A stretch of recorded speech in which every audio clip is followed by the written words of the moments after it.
Okay, here's a few seconds of the vase as it was finished. Okay, I've got this piece of wood. I saw somebody turn one where you were turning it along this axis, spinning it in this direction. And theirs was a little beefier, so it was closer together. This one's kind of sparse in here.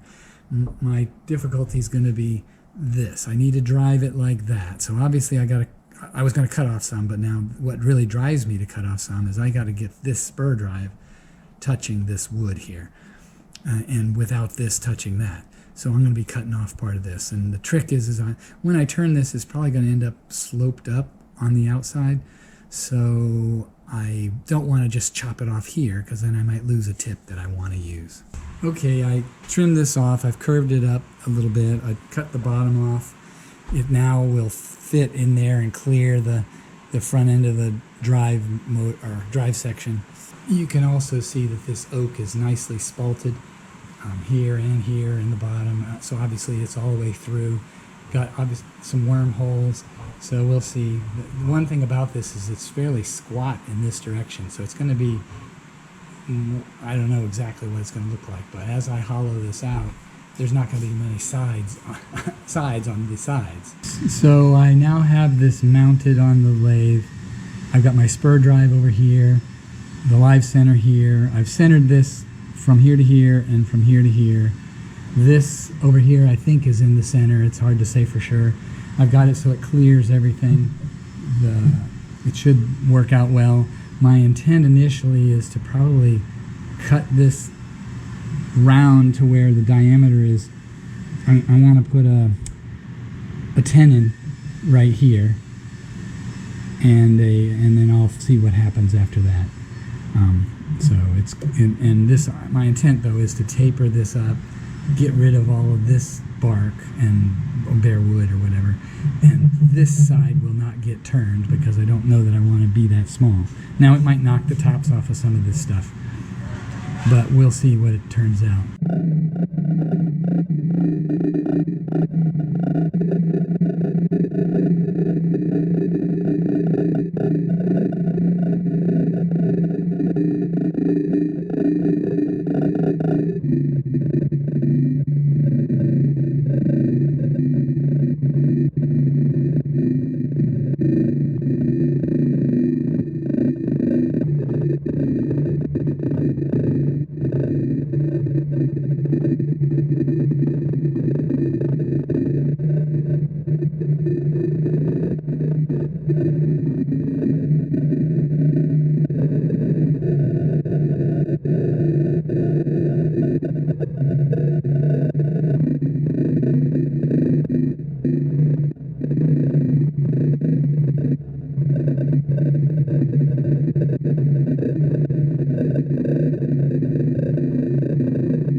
Okay, I think I've finished the outside shape for shaping with the tool. I might have to go through a little bit, get rid of some of this, but it's relatively soft oak. I mean, bits of it are hard, but you can see that it's very fractured in here. I'm going to sand this 60 and to 400 as these listed right here, and then I've got a flap sander with 180 and 120. This one's 120. So I'll be sanding for a lot, and I don't intend on showing very much of that at all. I'm getting ready to put on the first coat of Danish oil on this bowl or vase. I've done most of the machining on the outside. I've done all the machining on the outside. I've sanded this with a flap sander to 180 and this smoother areas to 400. And you can see I've started the finish.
Okay, I put a couple of coats of Danish oil on the outside, and I sanded it, and I had sanded it, then I put coats of finish.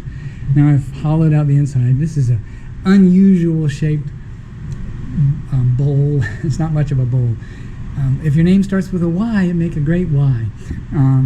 So in any case, I'm getting ready to put some finish on the inside, and I'll put another coat on the rest of it. It feels very nice. I did the flap sander on the outside, Sandoflex, and then 2-inch discs everywhere else pretty much. And so, and the flap sander was to 120, 180, and the others were up to 400 from 60. Okay, I'm going to take this vase, put a hole in it big enough to fit this jar in. I'm going to drill it deep enough that it goes to this feature. This will actually be visible when you're using it. My intent is that you put flowers in here, put water in this jar, and put this down in this hole. Right now I'm about halfway drilled in.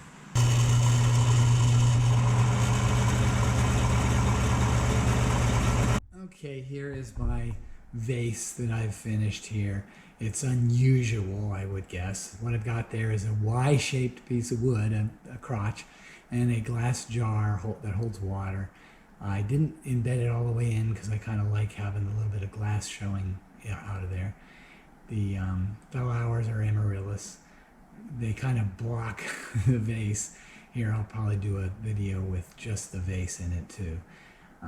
But somebody else made a bowl turned in this, or a vase turned in this axis, and I thought I would try and copy it, but my piece of wood was not necessarily the optimal. It should have been a lot thicker, and then the Y would have been turned more into a nice bowl. As you can see, the natural edge is in an unusual place there, so it doesn't turn out to be perfect, but it's very interesting. Okay, here's a few seconds of the vase as it was finished without any of the flowers or the glass jar in it. You can see I drilled a 2 1/4 inch hole. It's approximately that. And I finished this with a Danish oil. This has got a natural edge here, no bark, natural edge there. It's live oak, spalted live oak. It has some relatively hard wood right here that's dark, but most of the wood was relatively soft. And I had a lot of worms in it and ants. I think throughout the video here and there you'd see an ant or two. I kept tossing them out. But that's what it looks like without the flowers in it.